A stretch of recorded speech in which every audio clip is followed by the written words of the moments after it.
this is a party functioning the way that they're supposed to, which, give them credit. A week ago, I don't think any of us would have thought that the Democratic Party was dysfunctional, right? That its ability to sort of line up and then move this and make this happen so seamlessly is not something that I think many of us expect. And it's certainly not something that I expect. I thought that the transition would happen, but I thought it would be longer, more awkward, and much bloodier than this.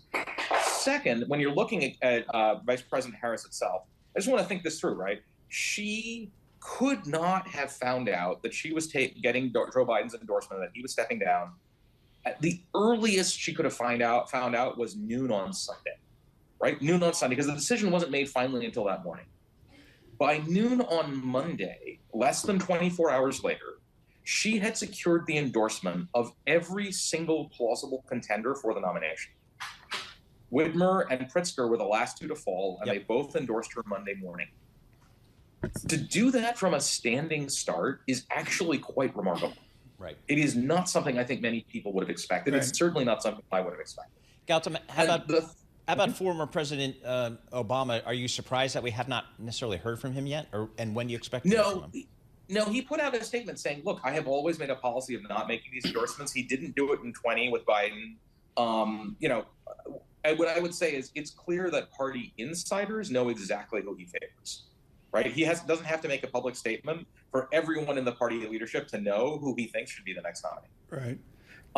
So the lack of a public statement is him being consistent. And I think to some extent him also kind of maybe it's a way of sort of showing respect to Joe Biden, right, whom he didn't endorse last time around. Okay, if he didn't endorse Biden, how could he do it this time? In the time we've got left, I got your next book for you. I know you're doing nothing this summer, but you can go up to Maine and write it off the shores looking out at the Atlantic Ocean.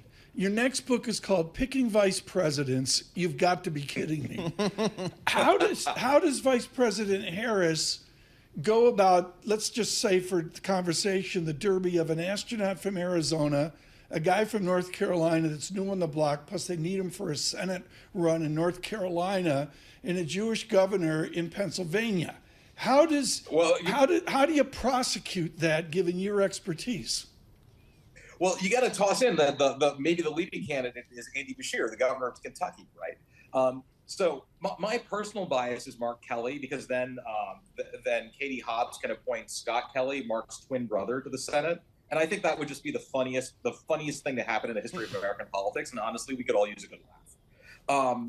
But more seriously, the Democratic Party has the problem of its principal virtue, which is it's got a really deep bench right now.